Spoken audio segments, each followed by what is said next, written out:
Hola, ¿qué tal? ¿Cómo están? Pues bienvenidas a su sesión número 7 de su materia en psicología organizacional. Cada vez vamos avanzando pues mucho más. Les voy a mostrar el temario para la sesión del día de hoy y que ustedes vean cómo vamos avanzando. Pues ya prácticamente estamos por cerrar casi esta materia. Espero que haya sido muy productiva para ustedes. Y ahorita vamos a enfocarnos en el tema del individuo en la organización. Y este tema me gusta bastante porque es muy extenso, pero también nos habla de muchos temas importantes cuando ustedes están dentro de pues recursos humanos o dentro de una organización y sobre todo aquí se ve el papel que juega recursos humanos. Entonces, vamos a hablar sobre cómo es la incorporación de individuos, ¿no? Cómo es el proceso de selección y acogida de los colaboradores, cuáles son las etapas en el proceso de selección, cómo es que se deben buscar el perfil y las competencias de aquellos colaboradores que requerimos para nuestra organización y cómo es esta búsqueda y evaluación de los candidatos. Entonces, pues este es un tema bastante bueno. Yo lo llevo pues prácticamente todo el tiempo dentro de la organización en la que me encuentro. Y pues básicamente todo el día se trata de esta función, ¿no? De el poder atraer a colaboradores para que ingresen dentro de nuestra organización. Y bueno, pues como siempre, quiero iniciar hablando de lo que vimos en la sesión pasada. Es muy importante que hagamos como este repaso para que vayamos viendo como el hilo de la información y pues que no se pierda nada, ¿no? Que si tenemos alguna duda respecto a algún tema en específico, pues de igual manera lo podamos como revisar. Y si recuerdan, hablábamos de las técnicas de investigación, que haciendo una recapitulación en el tema, las técnicas de investigación pueden ser cuantitativas o cualitativas y depende mucho del tipo de momento, por eso es que les pedía hacer los ejemplos. También me gustaría ya en la sesión en vivo ver su retroalimentación al respecto, cómo les fue. Pero en esta parte de las técnicas de investigación podemos investigar un fenómeno, un hecho, una situación, podemos investigar a un grupo y dependiendo del momento en el que ese grupo se encuentre, pueden ser técnicas cuantitativas o cualitativas. Entonces, pues ese es un punto también muy importante a considerar, el tipo de técnicas que vamos a utilizar dentro de la función que estamos realizando, ya sea recursos humanos o bien si ustedes no se encuentran en el área de recursos humanos y están en otra área, también todas este tipo de técnicas las pueden aplicar. Y hablábamos de la conducta, que básicamente la conducta son aquellos comportamientos que van ligadas a una aptitud, ¿no? Que esta puede ser una aptitud física o una aptitud cognitiva, ¿no? Entonces, la conducta se moldea por esta parte, por las actitudes que tenemos, ¿no? La parte de, tiene que ver también con la personalidad. Y el temperamento, si recuerdan, hablábamos de que el temperamento, pues es este estado que es mucho más fisiológico. Es decir, es algo que ya viene dentro de nosotros, que es heredado incluso por nuestros padres y que básicamente puede ser la forma en cómo reaccionamos al exterior, ¿no? Entonces, el temperamento puede ser flemático, puede ser colérico, el temperamento puede ser sanguíneo, y que en la sesión igual en vivo me gustaría que pues habláramos al respecto del resultado que ustedes obtuvieron y si ese resultado se apega con su forma de ser, porque el objetivo de esto es que ustedes puedan pues responder el test que les compartí, que es un test bastante sencillo y que en ese, dependiendo de las características y de todas las descripciones que vienen ahí, ustedes puedan identificar cuál para ustedes es el que más se apega a su realidad y que podamos entender cuál es nuestro tipo de temperamento, sobre todo para utilizarlo a nuestro favor dentro de las organizaciones, ¿no? Saber cuáles son mis áreas de oportunidad, qué puedo mejorar y cómo esto lo puedo aplicar dentro de las organizaciones, sin importar en el puesto en el que se encuentren, ¿no? Entonces, pues este es un punto muy importante Espero que haya quedado completamente claro. Si tienen alguna duda, pues con gusto la podemos revisar. Y vamos ahora sí a pasar al tema del día de hoy. Y lo que vamos a hablar el día de hoy son acerca de los procesos que son básicos para la administración del personal. Ya hemos hablado y como yo les he dicho, vamos como paso a paso, porque ya hemos hablado sobre lo que es una organización, todo lo que involucra estar dentro de una organización. Ya también hablamos sobre las teorías para la conformación y generar la estructura de una organización, las teorías que motivan a las personas, pero ahora nos vamos a centrar en un proceso que es sumamente importante entender, que es este proceso de administración del personal. ¿Por qué? Porque es uno de los recursos vitales. Al final las organizaciones se forman por personas. Y vamos a ver cada uno de estos procesos, los vamos a revisar cada uno a detalle. El primero de ellos tiene que ver con la provisión, ¿no? Con la provisión de personal, es decir, el atraer, el llevar, el provisionar a la organización de los colaboradores que ellos requieren, ¿no? Entonces, esta primera parte es la provisión, es decir, quién trabajará en la organización, quién va a estar dentro de la organización y las actividades que se deben realizar para generar este proceso de provisión de personal, pues es la investigación del mercado, el reclutamiento del personal y la selección de personal, que estos son dos procesos sumamente importantes y que los vamos a ver ahorita a detalle.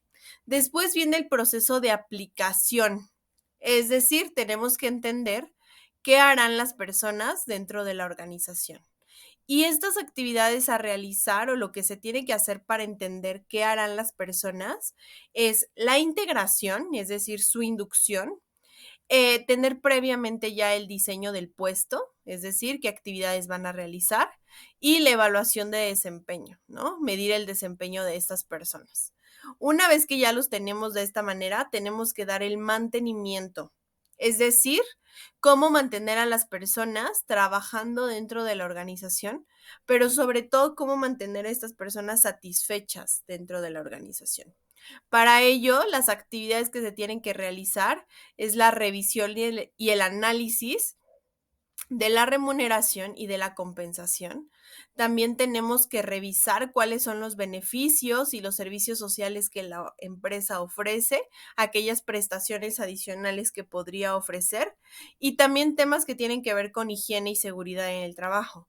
Porque recordemos, si recordamos los factores, los dos factores motivacionales de Herzberg, él nos dice, necesitan factores higiénicos que tienen que ver con la calidad del lugar donde estarán trabajando, ¿no? Como de tener condiciones óptimas. Eso para el personal es sumamente necesario. Entonces, pues eso es algo que también tenemos que considerar y que trabajar. Otro punto también es el desarrollo, ese es otro proceso, que el desarrollo es cómo preparar y desarrollar a las personas, ¿no? Cómo las podemos desarrollar dentro de la organización. Y para ello tenemos que llevar a cabo el proceso de capacitación y de desarrollo organizacional, ¿no? Que estos puntos son sumamente necesarios entender. Y ya después, una vez que hicimos todos estos procesos, ya podemos ir al último proceso, que es el seguimiento y control. Y este seguimiento y control básicamente se enfoca en saber quiénes son y qué hacen las personas, ya desde una perspectiva mucho más profunda, que ya tiene que ver con desarrollo organizacional. Y lo que se tiene que hacer es una base de datos o un sistema de información donde se generen controles, cuestiones de frecuencia, balance social, desarrollo organizacional, promover la cultura y el clima, todas estas actividades que tenemos que hacer para pues mantener al personal que tenemos, ¿no? Entonces, este punto es sumamente necesario considerar. Y una vez que entendemos todos estos procesos por los que la persona que se encuentra en recursos humanos tiene que realizar, es importante que todos se lleven a cabo, ¿no? Que ninguno se deje fuera y al final este ciclo se repite, porque ya hice el seguimiento y control, ya tengo como esta parte de desarrollo organizacional, Pero en algún momento van a volver a ingresar nuevos colaboradores. Voy a tener a nuevas personas trabajando. Entonces, este ciclo va a comenzar nuevamente. Entonces, ahí es donde yo tengo que iniciar de forma, mejorar la forma en que estoy brindando estos procesos al personal. Es importante que cualquier organización, sin importar el tamaño, el sector o el rubro a que se dedique, es importante que lleve a cabo estos procesos y estas actividades. Entonces, ustedes dentro de las organizaciones pueden monitorear esta parte de si realmente se está llevando a cabo o no se está realizando. Y bueno, pues vamos a empezar hablando del primer tema, que es el proceso de reclutamiento, que el reclutamiento es la primera parte de nuestro proceso. ¿Por qué? Porque es nuestro primer paso para la construcción de lo que va a ser el capital humano dentro de una organización. Y ya hablábamos previamente de lo que es el capital humano, ¿no? Que son las personas que trabajan dentro de la organización y que es importante que les llamemos como capital humano porque son aquellas personas que mueven a la organización, que influyen tanto de manera positiva como también de manera negativa lo pueden hacer. Entonces, pues tenemos que cuidar a quién ingresamos a la organización. Y el objetivo que tiene el reclutamiento, su objetivo principal va a ser localizar y también contratar a los mejores candidatos a tiempo y dentro del presupuesto, que estos puntos son sumamente importantes. ¿Por qué? Porque nosotros tenemos que analizar cuánto cuesta cada una de nuestras vacantes, cuánto cuesta cada uno de los puestos. Y tenemos que ver que lo que estamos ofreciendo al candidato que está allá afuera se acorde a lo que podemos pagar, ¿no? No podemos pensar en pagar más de lo que podemos. Entonces, este punto es importante. Y a tiempo, ¿por qué se refiere a tiempo? Porque muchas organizaciones tienen fechas estimadas de ingreso, porque hay veces que si es un puesto que está vacante y que ya existía antes, pues no se puede quedar mucho tiempo ese puesto sin una persona, porque por algo existe dentro de la organización. Y conforme pasan los días y alguien no está cubriendo esas actividades, pues se van retrasando. Entonces, por eso es importante que también establezcamos tiempos para cubrir las vacantes, ¿no? Una semana, un mes, 2 semanas y entender ese proceso. ¿Y cómo se va dando el proceso de reclutamiento? De una manera sencilla, viéndola sin todavía desglosar. Existe una solicitud de personal, se publica la vacante, se entrevistan a los candidatos y se aplican psicométricos, ¿no? Pruebas psicométricas. Este es como nuestro proceso de reclutamiento. Esto es lo que deberíamos hacer para poder atraer a personas dentro de la organización. Y es importante que sigamos todo este proceso, que llevemos paso a paso cada actividad, porque cada una de estas actividades nos va a llevar a ir depurando los candidatos que llegan, porque muchas veces cuando se publica una vacante llegan muchos candidatos. Esto nos va a ayudar a ir depurando, pero también a que cada vez nos acerquemos más al candidato idóneo para nuestro puesto. Cada vez vamos a empezar a ver características en ciertos candidatos que nos van a hacer saber que pues es el ideal, ¿no? Entonces, pues ese es un punto sumamente importante dentro del proceso de reclutamiento. Ahora, ¿qué debemos entender de este proceso? Pues el reclutamiento es el sistema de información mediante el cual la organización va a divulgar y ofrecer al mercado de recursos humanos las oportunidades de empleo que pretende llenar, ¿no? Entonces, cuando se hace este proceso de reclutamiento, cuando se publica una vacante, es una forma de decirle a el exterior, ¿no? Oye, yo necesito personas, yo necesito que alguien trabaje conmigo y necesito que cumpla con ciertas características. Entonces, pues ese es el punto más importante de este proceso de reclutamiento. Y el reclutamiento debe atraer la suficiente cantidad de candidatos para abastecer de un modo adecuado el proceso de selección. ¿Por qué? porque si tenemos muy pocos candidatos, es como más ambiguo el tomar la decisión de quién es el idóneo. No nos da mucho margen de decisión, ¿no? Porque incluso si llegan pocos candidatos, puede que los que lleguen no sean los ideales. Entonces, pues no podemos ingresar a cualquier persona solamente porque no están llegando más CVs, ¿no? O no tenemos más solicitudes. Sí tenemos que ser muy estrictos en ese sentido. Y los medios para publicar nuestra vacante o nuestros medios de reclutamiento puede ser de manera interna o de manera externa, que interna es decir a las personas que están dentro de mi organización que tengo una vacante o publicarlo de manera externa, ¿no?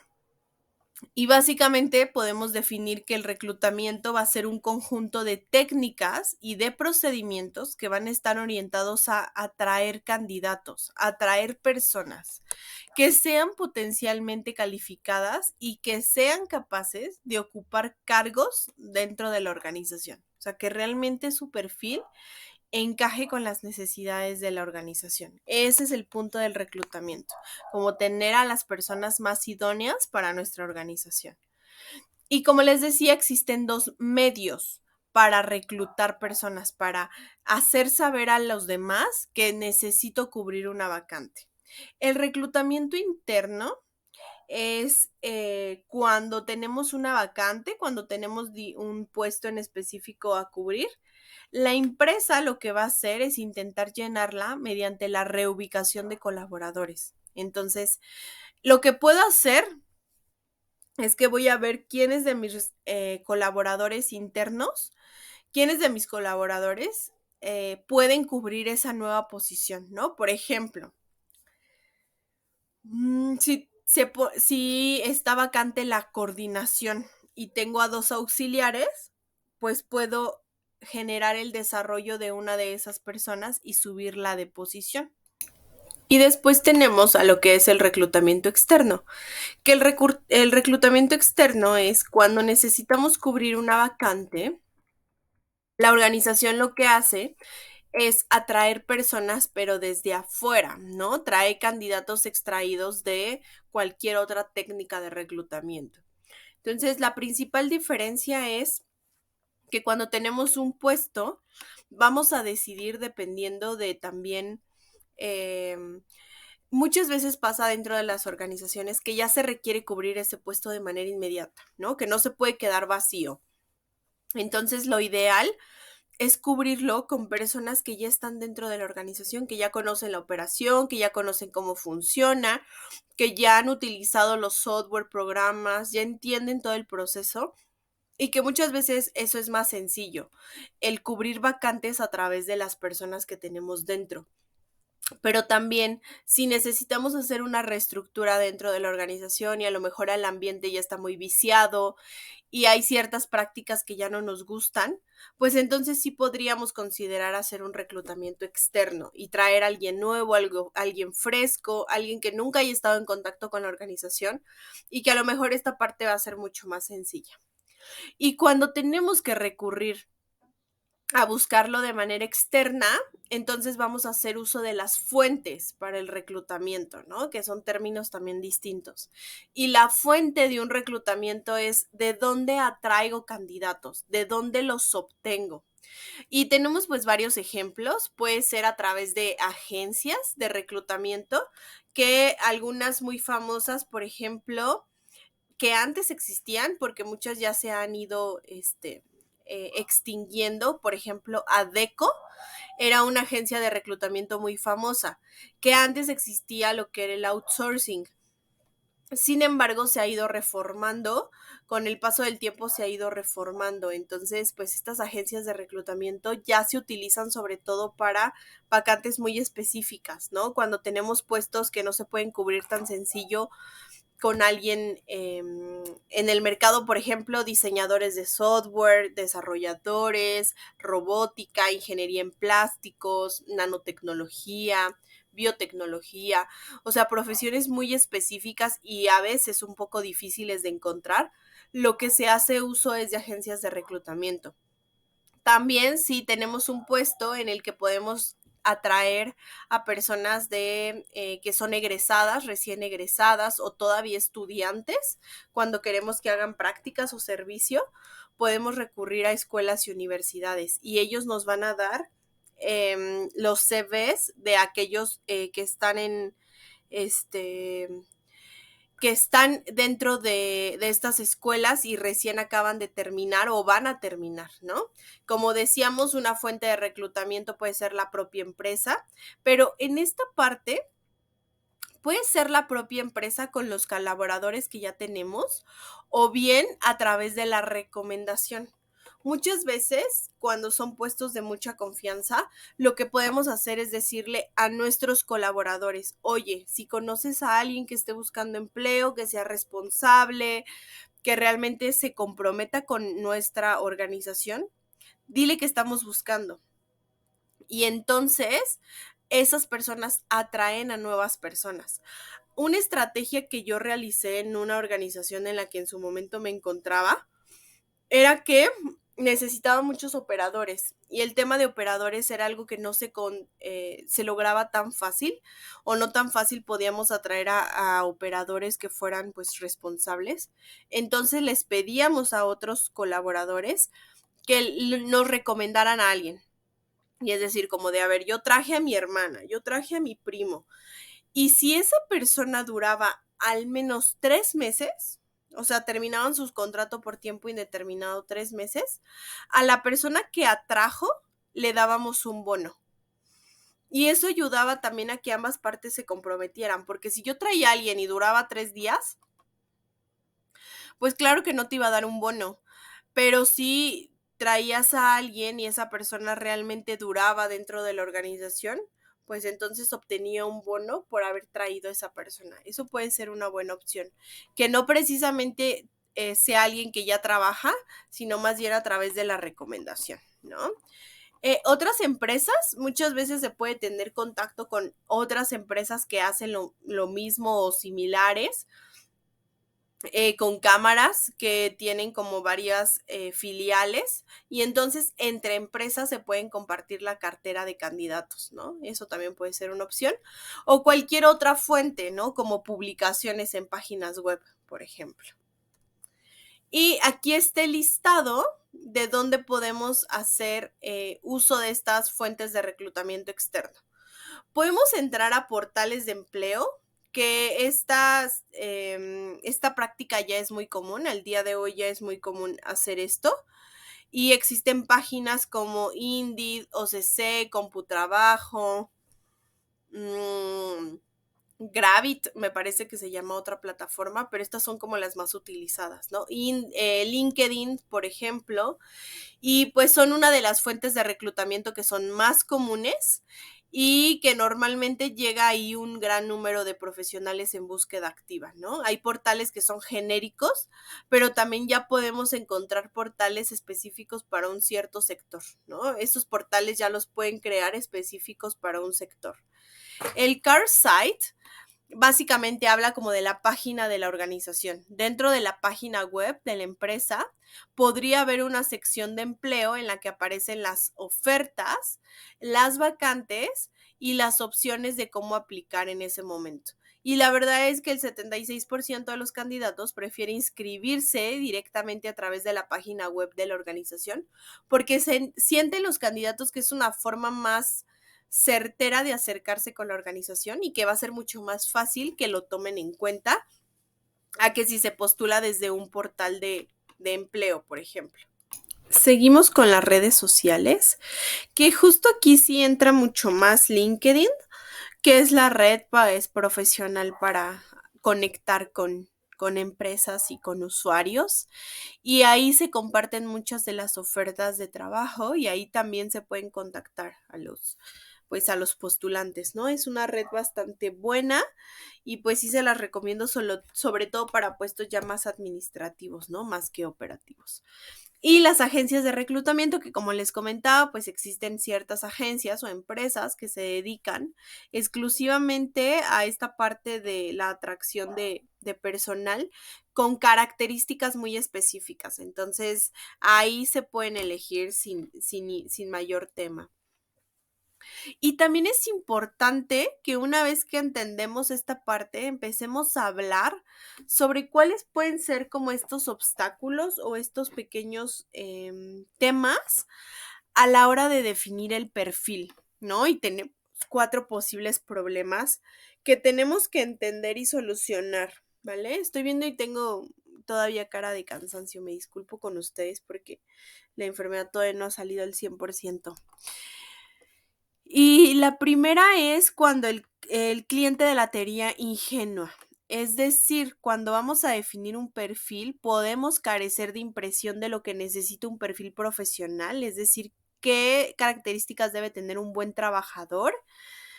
Y a veces podemos decir, pues que nos eche la mano, ¿no? Que no se asuste ante el trabajo, que tenga ganas de trabajar. Esa es una teoría muy ingenua porque no podemos saber exactamente esas características, ¿no? También podemos tener problemas a la hora de definir el perfil con un tipo de cliente de la teoría cerrada. Es decir, que es una persona que sabe o cree saber el tipo de persona que necesita y tiene totalmente definido lo que está buscando, pero se resiste a las sugerencias del seleccionador, ¿no? Cuando podemos contratar una agencia y en esta agencia pues sabemos así de no, tiene que ser esto y tiene que medir 1,60. Si no, no es factible. Oye, pero no, yo no quiero eso, yo quiero esto. O sea, ser muy cerrados y no aceptar sugerencias, eso también puede ser un tema. El cliente de la teoría errónea puede ser cuando tiene una teoría cerrada sobre las características del perfil. El problema es que se equivoca con su contenido, ¿no? Se tiene que formar un criterio que sea completamente claro por parte del seleccionador y la composición de la candidatura final. Es decir, si tú estás buscando un ingeniero en sistemas, no le puedes pedir que sepa acerca de medicina, porque en realidad no son actividades afines, ¿no? O sea, no es afín y tú no puedes decir, no, sí, que sepa de medicina, no, porque sí, seguramente es muy necesario. Pero si no es congruente con el tipo de perfil, ahí vamos a tener problemas. Y cliente con la teoría Superman, ahí básicamente cree que el ideal de personal es el que reúna todo tipo de competencias y características en su más alto grado de dominio en cada una de ellas, ¿no? Y no calcula el costo de atraer y retener a este tipo de personas. El querer tener a personas dentro de nuestra organización con un perfil sumamente alto, pues ya sea que esas personas al final el sueldo que nosotros les estamos ofreciendo no sea competitivo, o bien que quieran crecer, o sea, que sean personas que estén buscando crecimiento y que tal vez nuestra empresa no les pueda ofrecer ese crecimiento. Entonces, pues sí todos quisiéramos tener al mejor candidato, pero muchas veces esta elección no es la más adecuada. Entonces se tiene que establecer muy claramente el tipo de colaborador que necesitamos, establecer qué características debe tener para que no caigamos en esta parte errónea, ¿no? Y vamos a hablar de los problemas que son relativos, pero ya a la atracción de candidatos, ¿no? Ya cuando publicamos nuestra vacante y queremos atraer a los candidatos. Tenemos que tomar en cuenta el tipo de sector y el tipo de actividad que la organización en la que nos encontramos realiza. El tipo de sector al que pertenece la organización, ¿por qué? Porque a lo mejor es un sector, un ejemplo actual, minería. Es un sector muy difícil. Y es difícil encontrar a personas con este tipo de características, entonces también hay que pensar en esa parte. Prestigio de la organización ofertante. Muchas veces, si son instituciones públicas o privadas, ese es un factor importante. El nombre de la organización ofertante y los valores que despierten la población es determinante. ¿Por qué?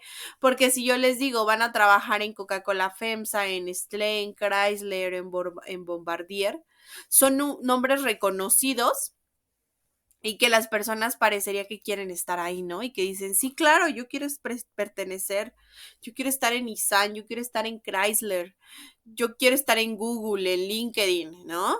Yo quiero estar en esas empresas porque su nombre suena a que son muy importantes, pero hay otras empresas que también pueden ser muy buenas, que pueden tener muy buenas prestaciones, pero que a lo mejor su nombre no es tan reconocido. Y pues si la empresa en la que laboramos no tiene demasiado renombre, al final tenemos que resaltar mucho más los beneficios de estar ahí para convencer a los candidatos, ¿no? Esta parte también debe ser importante, el convencerlos de por qué sí estar en nuestra organización. Y esa es una labor que tiene que hacer recursos humanos, ¿no? Como pues especie de enamoramiento para los nuevos candidatos, para convencerlos de estar dentro de nuestra organización. También tenemos que tomar en cuenta la situación económica del país, ¿no? En situaciones de bonanza económica, el número de candidatos disminuye, pero conforme va aumentando los periodos en el que el mercado laboral es menos propicio, pues ahí es cuando más personas están buscando trabajo. Y de verdad me parece muy extraño, parece como de ¿por qué? Si el país le va bien, hay pocos candidatos, pero si le va mal, hay más candidatos. Pues pasa que las empresas cuando están en situaciones económicas graves empiezan a hacer recortes de personal y lo vimos durante la pandemia, por ejemplo.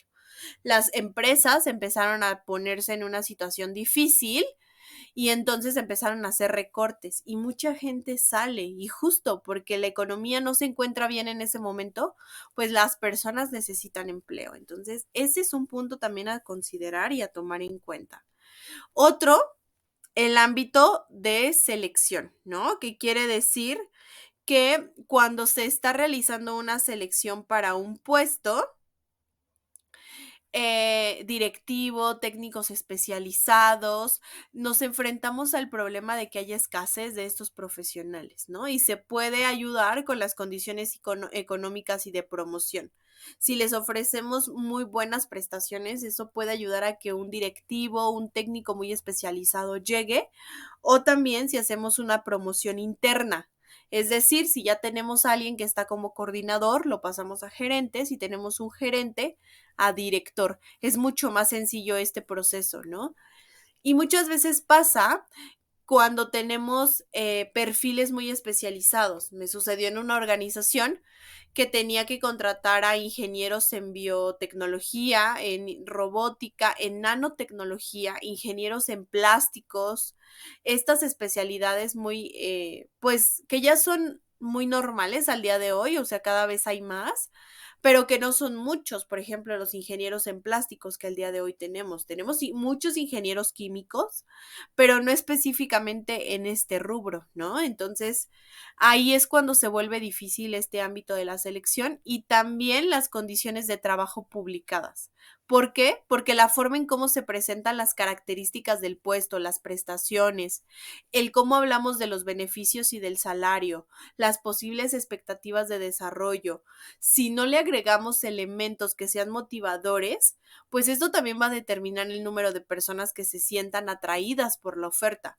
Porque si publicamos aquí como de, solicito chofer, presentarse con su currículum, pues deja muchas dudas para las personas, deja muchas dudas para quienes se quieran postular, pero si en cambio dice, empresa dedicada al transporte, solicita chofer, prestaciones adicionales a la ley, horarios flexibles, posibilidades de crecimiento, vales de despensa, horarios, jornadas reducidas, muchas de las cosas que sí tenemos como empresa, que sí hacemos, si nosotros hacemos eso, va a ser mejor para el candidato y va a sentirse atraído por nuestra oferta y es más sencillo que acepten o que se postulen sobre todo, ¿no?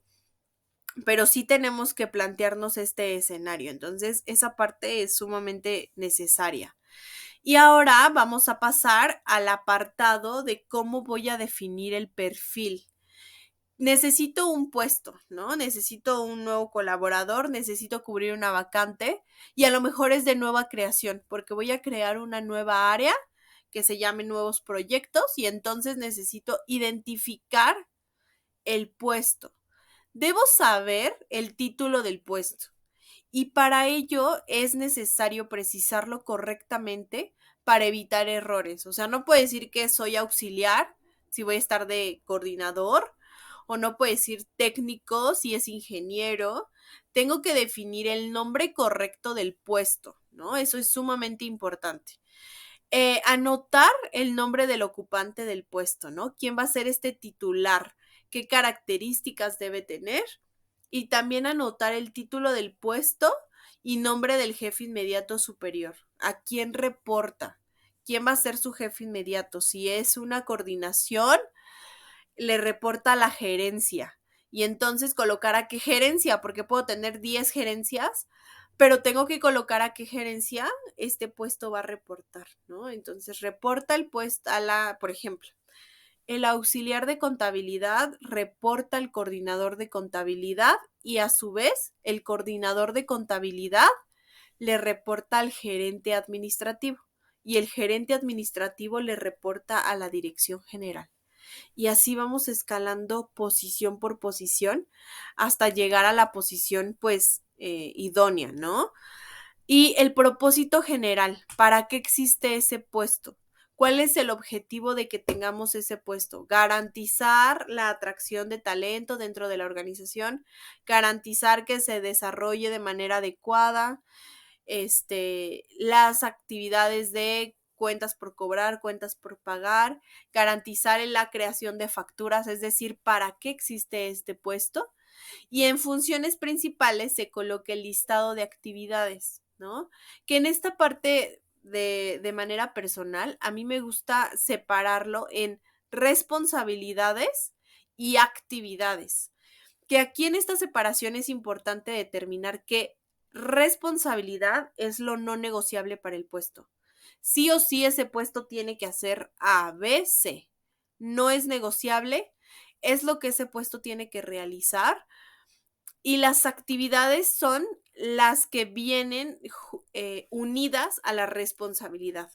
Un ejemplo, es mi responsabilidad el proceso de selección, pero para que yo lleve el proceso de selección como mi responsabilidad es garantizar el proceso de selección, yo tengo que hacer varias actividades. Publicar la vacante, entrevistar candidatos, revisar currículums, hacer el pago de la plataforma donde publico las vacantes, ir a las universidades a pedir CVs. Esa es una actividad, pero hago estas actividades para cumplir con mi responsabilidad de atracción de talento, ¿no? De reclutamiento de personal. Si mi actividad, por ejemplo, estoy en el área de ventas, mi responsabilidad es la atracción de nuevos clientes, atracción de 2 clientes al mes. Bueno, pues para yo tener o cumplir esta meta de 2 clientes al mes, que es mi responsabilidad, yo tengo que hacer ciertas actividades, salir a campo, visitar empresas, visitar lugares, ofrecer los servicios, es decir, lo que me lleva a cumplir con mi responsabilidad. Y también es importante indicar las relaciones internas y externas. ¿Con quién voy a tener comunicación? Si yo soy auxiliar de contabilidad, ¿con quién tengo comunicación? Ah, pues con los vendedores, con la coordinadora, con la gerencia. Externa. Ah, pues tengo contacto con los clientes, con nuestros proveedores, con nuestros repartidores, dependiendo del rubro al que la empresa se dedique, pero se tienen que definir cuál es la comunicación o con quién debería tener relación no negociable. Sí o sí yo tengo que hablar con las chicas de ventas para pedirles el alta de los clientes o los datos de los clientes para que yo los dé de alta. Entonces, definir el perfil es sumamente importante antes de publicar una vacante. Yo no puedo publicar una vacante si no sé exactamente qué necesita, ¿no? ¿Qué necesitan para tener esa vacante? Si yo no lo coloco, ahí sería un tema, ¿no? Entonces es importante definir de manera exacta y concreta el puesto al que yo voy a publicar. Y una vez que tenga claros todos estos datos, entonces ya puedo hacer la publicación. ¿Qué otros datos debe tener este perfil del puesto? Además de los que mencionábamos, también los requerimientos básicos, ¿no? ¿Cómo? Pues en este punto se tienen que ubicar los factores que son condicionantes para ocupar el puesto. Es decir, si yo tengo un puesto en el ejemplo de auxiliar de contabilidad, yo le voy a pedir la escolaridad en economía, en contabilidad, finanzas, impuestos, ¿no? Todo lo que sea afín a esa área. Pero si yo estoy publicando auxiliar de contabilidad y digo, un médico, un ingeniero en sistemas, pues ¿qué relación tiene un ingeniero en sistemas con la contabilidad? Es poco probable que este perfil o un químico farmacéutico biólogo es muy poco probable que tenga habilidades y experiencia en el área de contabilidad, ¿no? Entonces, ahí es muy importante definir la escolaridad que estoy esperando en esa persona. ¿Qué experiencia previa necesito? Si es un puesto de dirección, pues yo necesito que tenga 2 o 3 años previos de experiencia manejando gente, 2 o 3 años previos estando en una gerencia, que conozca ciertos idiomas, que tenga dominio de ciertos idiomas, si es que va a tener contacto con clientes del extranjero, por ejemplo, y los conocimientos técnicos que ese puesto requiere. Si yo requiero un almacenista, pues los conocimientos técnicos de ese almacenista es que sepa usar montacargas, por ejemplo, ¿no? Ahí sería una cuestión más específica. Y algo que ustedes deben entender, como si ustedes se dedican y se vuelven psicólogas organizacionales, es que tú eres generador de cambio. Tú eres quien genera mejoras dentro de la organización. Entonces, hay que atrevernos a preguntar el por qué lo estamos haciendo y que nos demuestren dónde dice que tiene que llevar esto, ¿no? Y dar opciones de prueba. Esto es muy importante, como realmente entender el por qué estamos haciendo las cosas. Y otra parte importante cuando estamos definiendo el perfil es tomar en cuenta y mencionar estos conocimientos técnicos, ¿no? Que básicamente es aplicar adecuadamente el proceso y permitir su fluidez. Entonces, determinar exactamente qué pido en cada perfil, qué necesito de esa persona y publicarlo de esa manera, ¿no? Detallando lo que yo voy a buscar en el otro. Y personales, que tiene que ver con las competencias o habilidades blandas, que son las hard skills. Y básicamente son aquellas características que son inherentes a cada individuo, ¿no? Que tienen que ver con su carácter, su conducta, su temperamento y que son moldeables a través del desarrollo mediante el aprendizaje y las experiencias vividas. Entonces, pues yo puedo tomar en cuenta que a lo mejor esta persona ya vivió ciertas circunstancias, ya hizo ciertas cosas y eso la va a ayudar a ser una candidata idónea para mi puesto, pero mucho depende de la parte de las competencias que nosotros solicitemos y que las personas que ingresan a nuestra organización pues demuestren, ¿no? Entonces, una vez que ya definimos, que ya publicamos la vacante en el medio que nosotros consideramos, usando las fuentes que nosotros consideramos, y cómo es este momento ya que estamos en la entrevista, ya que llegaron candidatos y que vamos a entrevistar a ciertas personas. Uno, les pido que lo ideal es que se preparen para esa entrevista, ¿no? Es decir, estudiar el CV, revisarlo antes de que venga la entrevista, recordar el nombre de la persona que se está presentando y saber qué preguntas se le realizarán, ¿no? Si al ver su CV hay cosas que nos generan duda, pues entonces anotarlas para podérselas preguntar y hacer sobre todo preguntas técnicas, ¿no? Esto es muy importante, preguntas acerca de sus empleos anteriores, de su experiencia, y esto nos puede ayudar a entender un poco más acerca del perfil.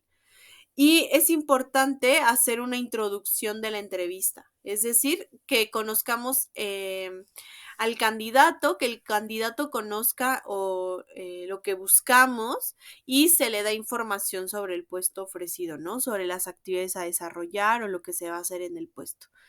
Y es importante también reducir la ansiedad, porque muchas veces se ponen muy nerviosas las personas que van a entrevista, sobre todo cuando son las primeras entrevistas, pues la ansiedad y esta parte de nerviosismo es muy, pues es muy vista, entonces hay que reducir la ansiedad, hay que utilizar una oficina que sea adecuada, que sea lo más cordial posible y tratarlo de una manera que pues se sienta a gusto, ¿no? El candidato. Y sobre todo al finalizar la entrevista hay que darle las gracias por asistir y cumplir con lo que se promete, ¿no? Si yo le prometí que le iba a escribir para darle el resultado de pues este proceso, hay que hacerlo.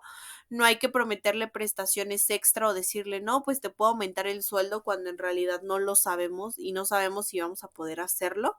Entonces es importante que se considere esta parte. Y dentro de una entrevista, lo ideal es que al día de hoy ya se hagan entrevistas por competencias, ¿no?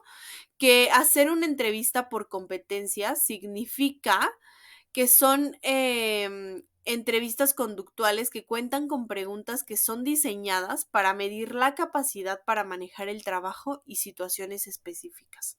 O sea, son entrevistas donde ya las preguntas son completamente específicas hacia el trabajo, ¿no?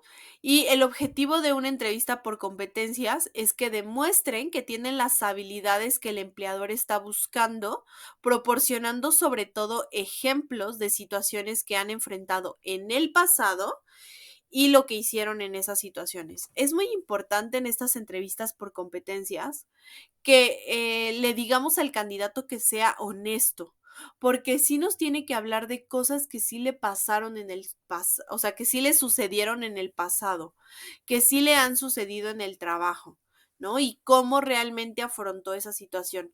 Por muy ambigua o por muy buena o mala que la persona crea su respuesta, sí nos tiene que dar una respuesta real de qué hizo, ¿no? Cómo es que le fue. Y aquí les tengo algunos ejemplos de preguntas para profundizar en las competencias de los candidatos, ¿no? Entonces, cuando queremos tener claridad de propósito, le podemos preguntar que cuáles eran las principales metas que debía alcanzar, cuáles alcanzó y cuáles no, y sobre todo el por qué. Recuerden que en la entrevista por competencias vamos a hablar de aquellas cosas que se lograron en el pasado. Ese punto es fundamental. Entender que estamos hablando de cosas que sucedieron en el pasado. Cómo logró ciertas actitudes o ciertas cuestiones en el pasado. Entonces, le preguntamos que cuáles son las metas que cumplió, cuáles no, porque también se vale hablar de cuáles no, y el por qué él considera que no se cumplieron. Otra pregunta puede ser cuál era la contribución de su cargo a los resultados del área y a los resultados de la organización. Es muy importante ver si tiene claro cómo sus resultados benefician o afectan a la organización. Entonces, hacerle esta pregunta nos puede también dar a nosotros como claridad. Le podemos decir, cuéntame una situación en la que tuvo que redefinir sus prioridades, y ahí es donde el candidato nos tiene que explicar. Muchos candidatos, depende también de la personalidad, pero hay muchas personas que se explayan demasiado, ¿no? Entonces empiezan a contarnos toda una historia de, no, yo cuando era pequeño y mi papá, y entonces ahí lo que tenemos que hacer es sutilmente pararlos, ¿no? Y decirle, ok, hasta aquí, gracias. Es decir, como ir haciendo pequeñas intervenciones para que ellos no se alarguen demasiado en sus presentaciones, ¿no? Que no sea tan extensa. Cuando hacemos preguntas de orientación al resultado, cuando queremos saber su orientación hacia el resultado, le podemos preguntar cómo se organiza en su día a día, cómo se organiza al mes, a la semana, cómo es esta organización que realiza. Otra pregunta podría ser, cuénteme una meta que no haya alcanzado, por qué le pasó, cómo manejó la situación y qué sintió, ¿no? Aquí digo, son varias preguntas en una, pero al final lo que queremos saber es cómo esta persona percibe los logros que está teniendo o los fracasos. Y otra pregunta puede ser, cuénteme una situación en la que no haya cumplido a tiempo con resultado, con un resultado, por qué le pasó y cómo lo manejó, qué hizo después de eso, ¿no? Es muy importante considerar esta parte. Otra pregunta que también se hace es, cuénteme una situación en la que no haya cumplido a tiempo con un resultado, ¿no? ¿Qué pasó? ¿Cómo lo manejó? Otras preguntas que tienen que ver con las competencias de esa persona es el cómo influencian en otros. Y las preguntas que podemos realizarle es, describe una situación en la que logró que otras personas que no fueran sus colaboradores hicieran algo que usted quería. ¿Qué hizo? ¿Fue acertado y qué no fue acertado, ¿no? Es decir, ponerlos a recordar algo que se supone ya hicieron.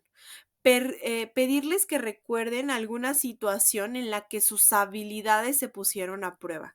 Esto nos ayuda mucho, nos ayuda a que ellos también puedan entender qué hice yo, cómo lo logré y qué debo hacer. Y ahí con base en esas respuestas que ellos nos den, nos vamos a dar cuenta si realmente lo hicieron o no. Porque ahí nos vamos a dar cuenta si mienten, si están inventando una historia, muchos factores que los podemos identificar mediante estas preguntas, ¿no?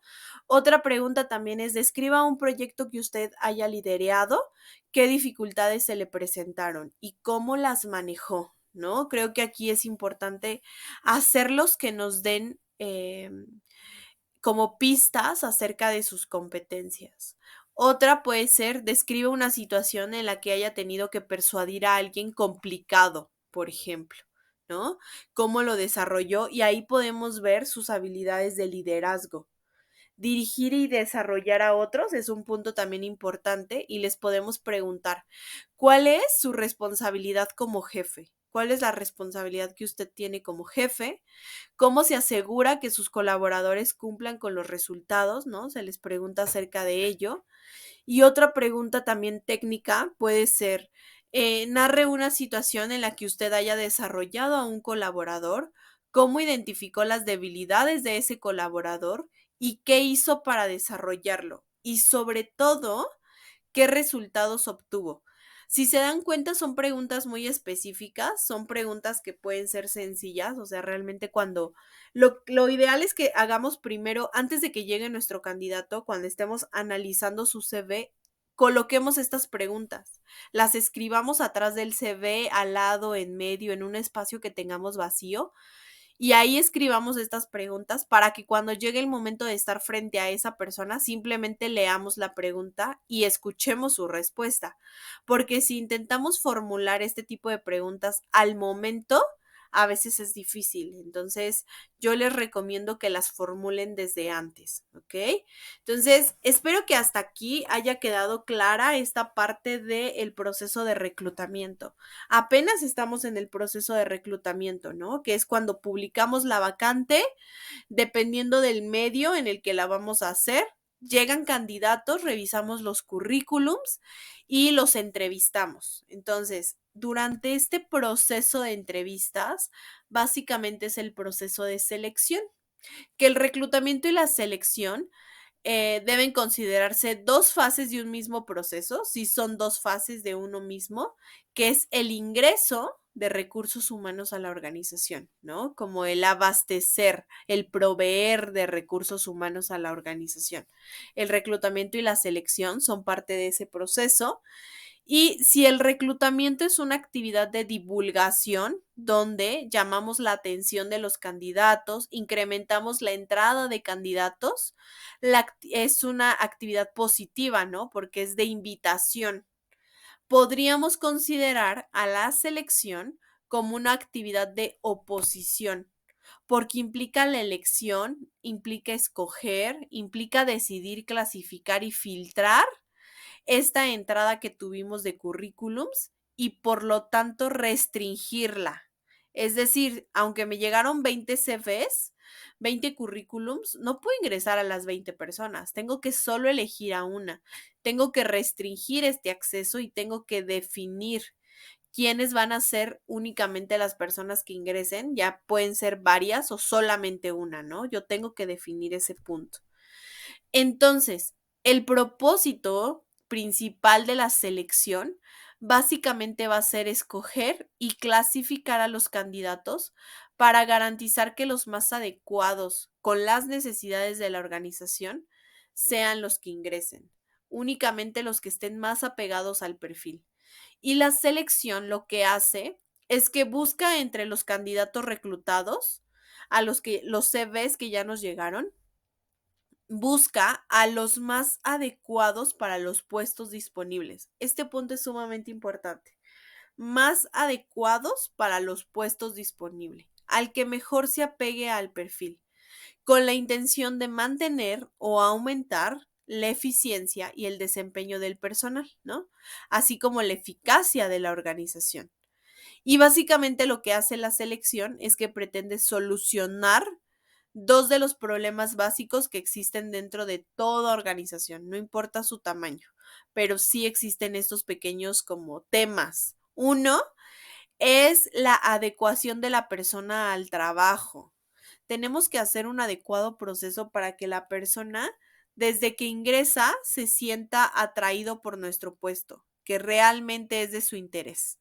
Y la eficiencia y la eficacia de la persona en el puesto, que es muchas veces algo que no vemos, que no medimos, que no analizamos, pero tenemos que medir este rendimiento, ¿no? Esta eficiencia y eficacia de quien ingresa a la organización. Entonces, les pido que también analicen este punto. Y vamos a ver cómo es este proceso de selección. Las entradas que tenemos son los candidatos captados por el reclutamiento, ¿no? Y vamos a hacer la aplicación de ciertas técnicas de selección. Y estas técnicas de selección es como el poder escoger, como filtrar a los candidatos a través de ciertas pruebas. El primer filtro es una entrevista. Si esta entrevista es adecuada, si esta entrevista es viable, entonces le podemos aplicar exámenes también de conocimientos, exámenes psicométricos, exámenes de personalidad, podemos llevar a cabo una dramatización o también se pueden aplicar técnicas de simulación, que es muy similar a esta parte de preguntarle acerca de una situación y que la actúe o que nos hable de cómo es que esa persona lo vivió. Y una vez que aplicamos todo esto, seguramente vamos a depurar a la lista de candidatos, porque a lo mejor aquí nos llegan 20, 30 candidatos. Cuando llegamos a esta fase, terminan siendo solo 10, tal vez 8. Y entonces esos son los que pasamos a las gerencias o a las áreas técnicas para que entonces ellos puedan hacer sus entrevistas, ¿no? ¿Por qué? Porque es importante que Recursos Humanos realice una entrevista, que es usualmente la entrevista inicial, pero el área técnica también tiene que hacer entrevistas a los candidatos. Entonces, este es el proceso, ¿no? Básicamente que se tiene que llevar.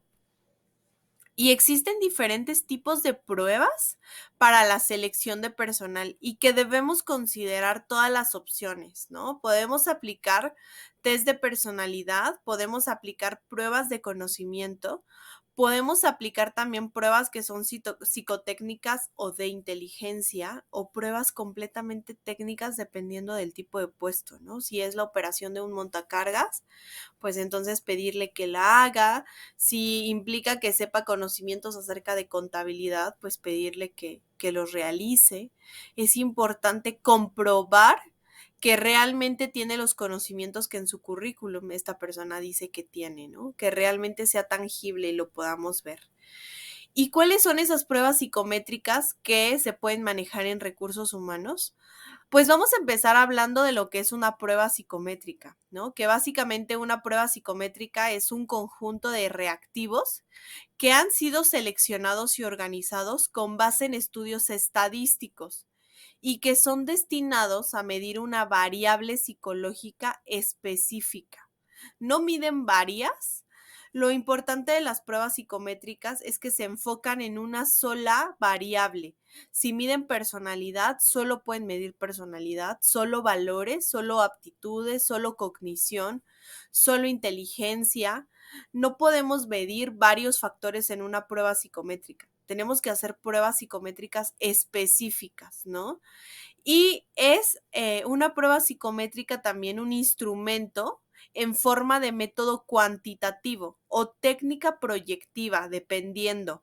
Recuerdan que en la sesión pasada hablábamos sobre los distintos tipos de investigación. Pues esta es una forma de investigación. Vamos a investigar en la personalidad del otro, vamos a investigar en el candidato y podemos utilizar métodos cuantitativos que nos arrojen datos como pruebas de cognición, de inteligencia, pero también técnicas proyectivas que nos hablen de valores, de personalidad, de ansiedad, por ejemplo, que arroje información sobre el comportamiento o el procesamiento cognoscitivo del psiquismo humano, ¿no? Que es de la mente humana, básicamente. Y algo que es importante, que siempre tenga un test de psicometría, sí o sí, es la confiabilidad y la validez. Que un test es confiable si mide siempre de igual manera. Esto es, que si la aplicación del instrumento da medidas estables y consistentes, siempre tiene que medir lo mismo, ¿no? Es confiable si dice que mide inteligencia y en todos los casos mide esa inteligencia. Mientras que es válido si mide realmente el atributo que pretende medir, ¿no? Entonces, eso es sumamente importante, que tenga validez y confiabilidad la prueba psicométrica. Entonces, ¿cómo es este uso en el proceso de selección de personal en las organizaciones? Pues básicamente el usar pruebas psicométricas, las organizaciones tienden a hacer uso de estas herramientas como un filtro más, es un paso más para, uno, garantizar que el personal se contrata mediante un proceso de selección, que esta persona sí cuenta con las habilidades, cuenta con los conocimientos, las aptitudes, tiene los valores, todo lo que se requiere y que va acorde a las necesidades de la organización y que sí contribuye de una manera que sea eficiente y productiva, ¿no? Y que le va a permitir a la organización alcanzar sus objetivos. Entonces, tenemos que fijarnos que la persona que elijamos sí cumple con todas estas expectativas que nosotros ya nos hemos planteado desde el inicio. ¿Qué es lo que debería saber esta persona para ocupar este puesto? Sí tenemos que garantizar que eso se cumpla. Y existe una clasificación de las pruebas psicométricas y existen diversas formas de clasificar los tests, ¿no? Que usualmente la más común y la más utilizada, y ustedes lo van a escuchar, es pruebas estructuradas, que son pruebas que arrojan información de carácter cuantitativo sobre algún aspecto del comportamiento humano, es decir, números, ¿no? Datos muy específicos. Y las técnicas proyectivas están más enfocadas hacia teorías psicológicas en donde se describe de una forma cualitativa aspectos relacionados pero con la personalidad, ¿no? No tanto con el comportamiento humano. Entonces, ese es un punto muy importante y tenemos muchas más clasificaciones porque también se pueden clasificar por las características a medir, lo que quiere medir esa prueba. Puede ser una prueba de inteligencia que se relaciona con la aptitud que tiene una persona para resolver problemas, básicamente. Las pruebas de aptitudes miden la capacidad potencial para ejecutar con éxito una actividad que es muy específica y recordemos que hay aptitudes físicas o aptitudes cognitivas, dependiendo del tipo de organización, lo que quiera evaluar. Existen pruebas de personalidad, que estas pruebas miden aspectos relacionados a diversos factores de la personalidad, y las pruebas de valores, que estas pruebas de valores lo que hacen es que evalúan los valores con los que una persona se rige en su comportamiento. Entonces, estos son los que tenemos que analizar, estas podemos aplicarlas dentro de una organización y aquí les coloco algunos ejemplos de pruebas psicométricas que podemos utilizar dentro de las organizaciones. Pueden ser pruebas de inteligencia, de una encuesta que es rápida, que es un test que se llama BARSIT, puede ser ese. Puede ser una prueba de inteligencia no verbal, ¿no? Que es el D48 y que se aplica a muchos ejecutivos. Puede ser una prueba de inteligencia y habilidad mental que se llama de Novice, ¿no? Entonces, esta también puede ser una muy buena opción. O puede ser una prueba que se llama SAVIC de valores e intereses motivacionales.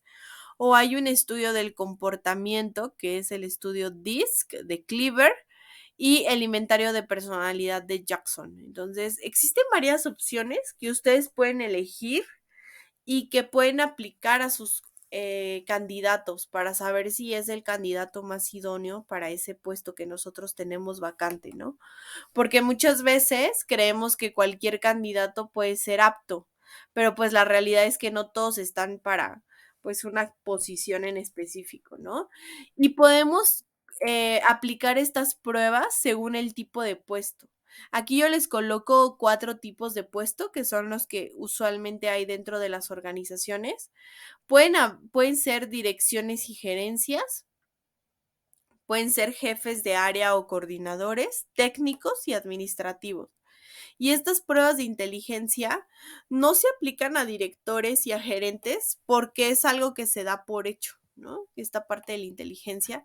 Y que porque aparte, oficialmente, ay, pero, ay, oficialmente no se utiliza, ¿no? O sea, como no es necesario aplicar una prueba de inteligencia a un gerente o a un director porque se asume que ya saben.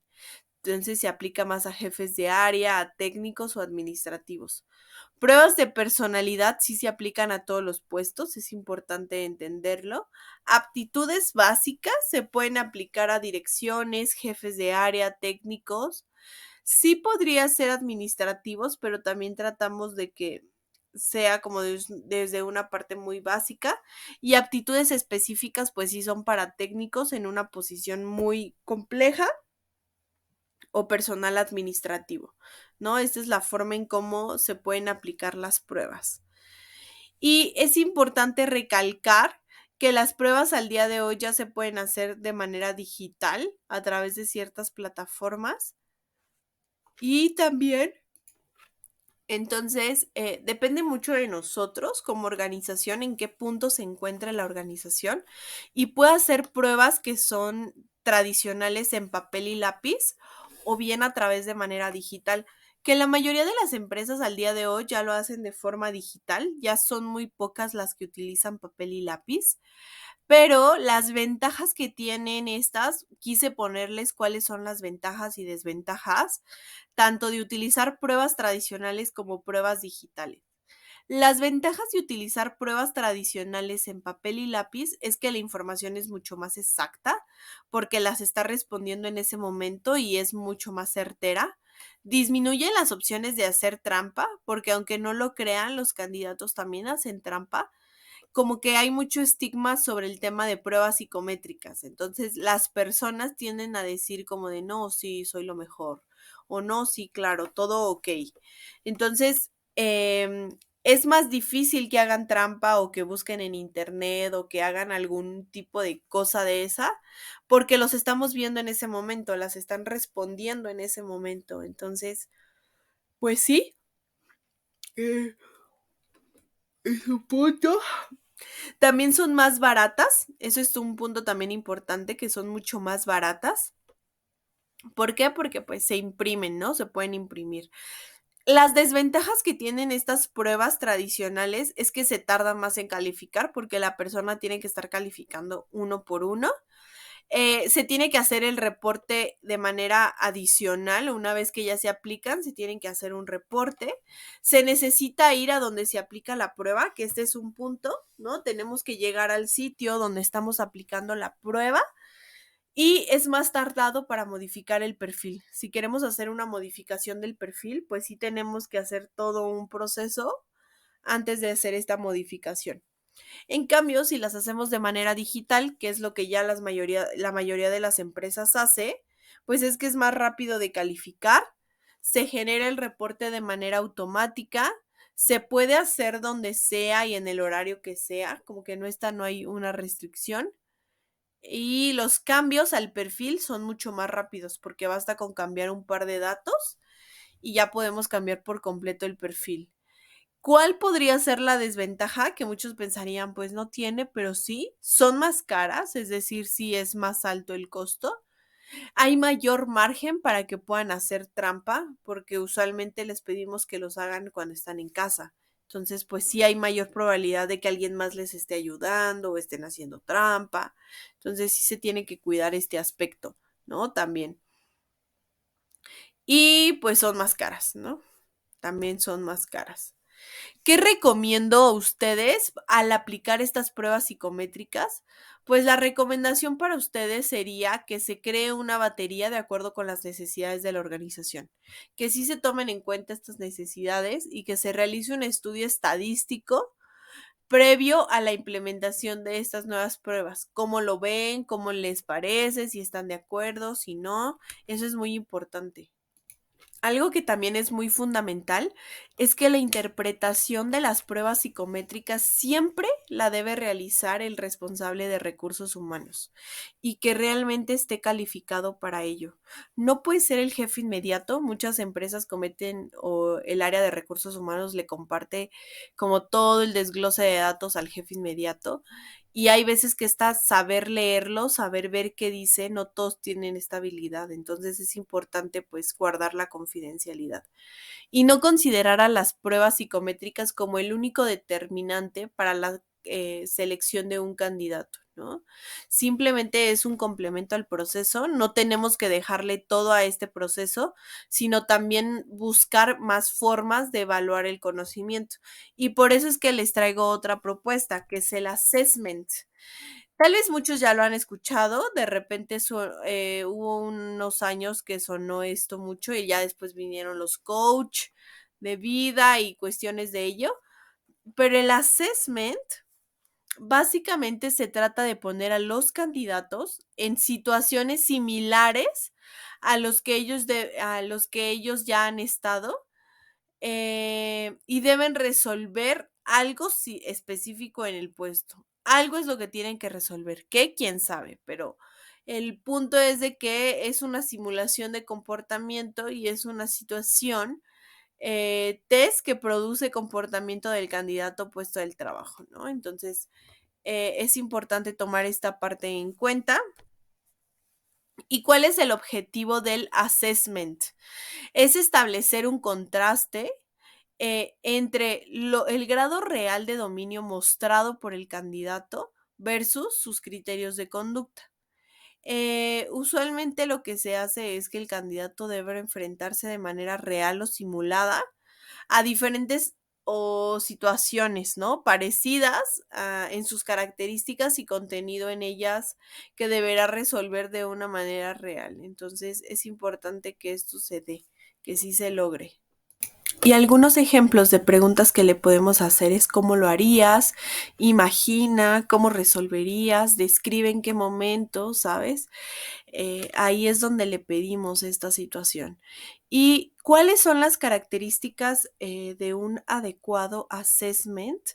Pues lo que tenemos que hacer es construirse para evaluar competencias críticas referidas al puesto, ¿no? Hacer referencia a estas competencias conductuales. Se pueden hacer de manera grupal, si se reúnen de 6 a 12 participantes, también es válido. Se utilizan ejercicios que son diversos, que reflejan comportamientos que son requeridos en el puesto. Y debe existir de 1 a 2 o 3 o 4, de 1 a asesor evaluador por cada 3 o 4 participantes. Eso es muy importante. Y el proyecto es dirigido por seleccionadores entrenados, usualmente el área de recursos humanos, y los asesores después de la evaluación necesitan realizar la valoración y discutir sobre los candidatos, quién lo hizo mejor, quién utilizó mejor las técnicas, etcétera. Y estos son los tipos de simulaciones que son utilizadas en el Assessment Center, ¿no? Que son juego de negocios. Estos son como las simulaciones que podemos promover. Juego de negocios, que es compitan en una simulación de toma de decisiones que son sucesivas y complejas en un escenario completamente empresarial, ¿no? Entonces les pedimos que ejecuten cierta actividad. Puede haber también dinámicas de discusión de grupos Y esta consiste en plantear una situación, algún problema, a un grupo de participantes o de candidatos, de modo que deban discutir entre ellos hasta llegar a una solución conjunta, o bien puede ser una respuesta individual, pero ahí ellos tienen que responder.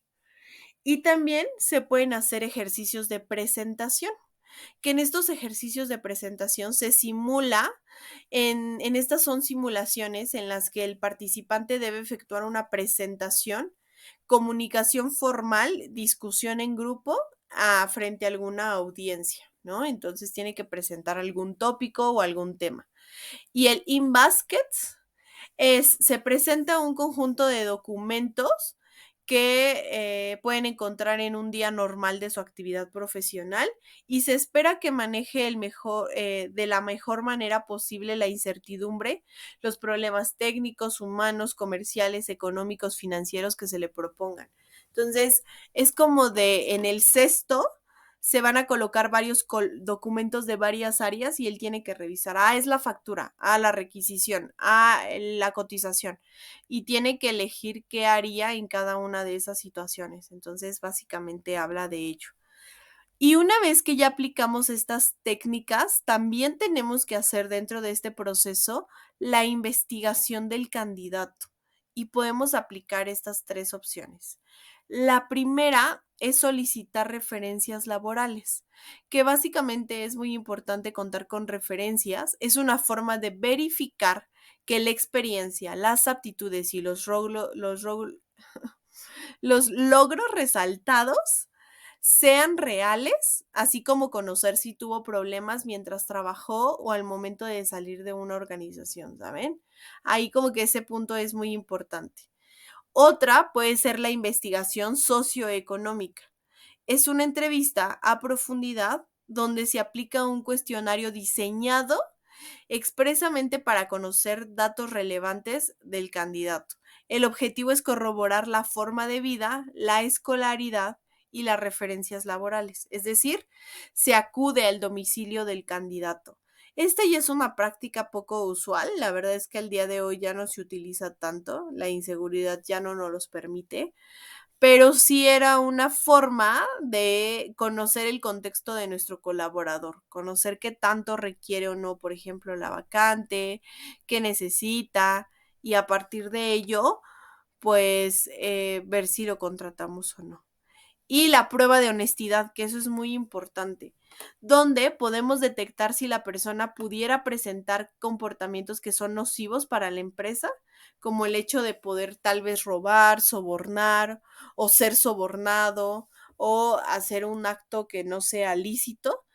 En estas pruebas de honestidad podemos ver si es desleal hacia la empresa, si tiende a mentir o manipular la información, y podemos identificar si la persona podrá cumplir con los parámetros y políticas de seguridad, ¿no?, que ha instalado la organización. Es como analizar un poco más si es verdad lo que el candidato decía.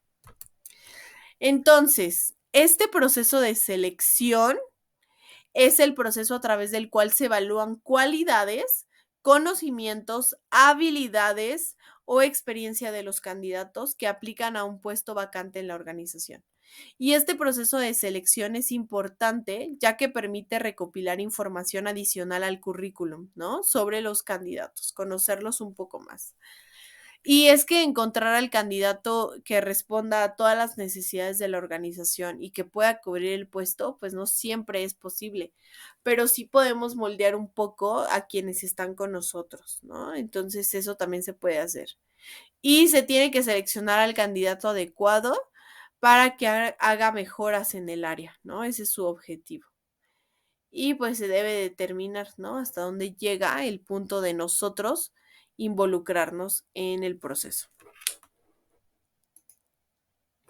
Y bueno, ahora vamos a pasar al proceso de contratación, que la contratación es el proceso en el que una organización selecciona a una o a varias personas entre los solicitantes que mejor se adapten a la vacante. Ya hicimos esta selección, ya hicimos esta formalización, y esta formalización tiene que ver con la contratación, que una vez que se ha decidido quién es el candidato final, es necesario fijar las condiciones ya finales para la oferta, para después enviarla al candidato, ¿no? A lo mejor si nuestra oferta era muy técnica y era muy alta y no se logró eso, pues bueno, podemos bajar la expectativa y hacer una nueva búsqueda. Y el onboarding es el proceso de adaptación de los nuevos colaboradores. Es el proceso donde ellos se van a adaptar.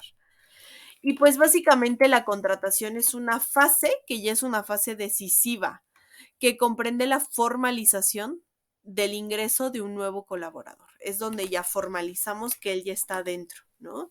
Y una vez que hacemos esta formalización, ya viene otro proceso, que es el proceso de inducción o integración a la empresa.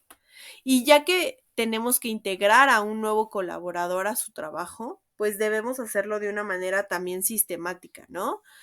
Esta inducción la puede dar recursos humanos en términos generales, pero también lo ideal es que el jefe inmediato se involucre y que esté dentro de este programa de inducción. Pretende que el nuevo colaborador se adapte y se familiarice con la empresa, así como el ambiente social y físico donde trabajará, ¿no? Que se adecue a las instalaciones. Para integrar a un empleado nuevo a su trabajo, se utiliza un proceso sistemático, ¿no? Que paso a paso le vamos a mostrando las actividades, paso a paso le vamos a mostrar lo que la empresa realiza, ¿no? Y se conduce por su jefe inmediato, un instructor especializado, que en este caso es recursos humanos, o un compañero también puede brindar esta inducción, ¿no?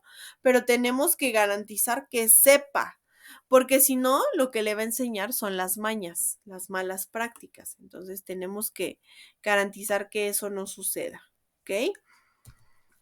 ¿Y qué contiene un programa de inducción? Pues básicamente en este programa de inducción se busca la introducción y la adaptación del trabajador a su nuevo lugar de trabajo. Y en este programa de inducción, muchas empresas hacen una presentación, hacen un video, hacen un folleto, lo tienen de manera escrita a través de un manual. Mucho depende del tipo de organización, la forma en cómo va a llevar a cabo esta inducción. Entonces, ¿qué información va a contener? Información sobre la empresa como tal, a quién es, su misión, visión, valores, a qué se dedica, los productos o servicios que ofrece, lo que vende, a qué se dedica, los derechos y obligaciones del personal, los términos del contrato de trabajo, cuáles son las actividades sociales de los empleados, qué actividades deben realizar, cuáles son las normas y reglamentos interiores, el puesto como tal que ocupará, es decir, qué actividades va a realizar en ese puesto, qué características tiene, sus horarios de trabajo, por ejemplo, sus días de pago y sobre todo revisar de una manera detallada el puesto, el descriptivo de puesto. Esto es sumamente importante que se realice. Y pues vamos a continuar. ¿Qué recomendaciones yo les puedo dar para el momento en el que se haga una inducción?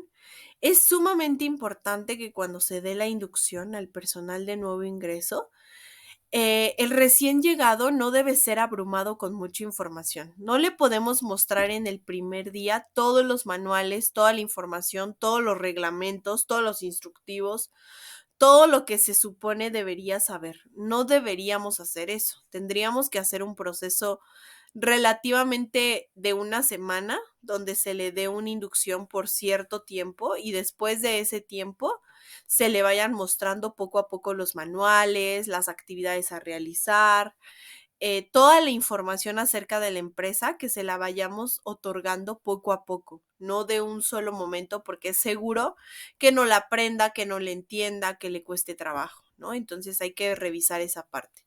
No se debe iniciar con la parte negativa de la organización en caso de que se tenga, porque cuando estamos en el proceso de selección y de reclutamiento, lo que hacemos es convencer a nuestro candidato, ¿no? Hacerle saber que somos su mejor opción, que no hay mejor empresa en la que él podría trabajar que con nosotros. Entonces, si nosotros constantemente le estamos diciendo esto y cuando llega a la organización le decimos, uy, no, y cuídate de la de compras, ¿eh? y no le vayas a hablar a tal persona, y no, esto no sirve, y esto no se hace, y esto no. Vamos a abrumar al colaborador y lo vamos a desilusionar, porque todas esas imágenes positivas que tiene de nuestra organización se van a desvanecer, porque entonces lo vamos a, pues sí, a desilusionar respecto a lo que decíamos que éramos.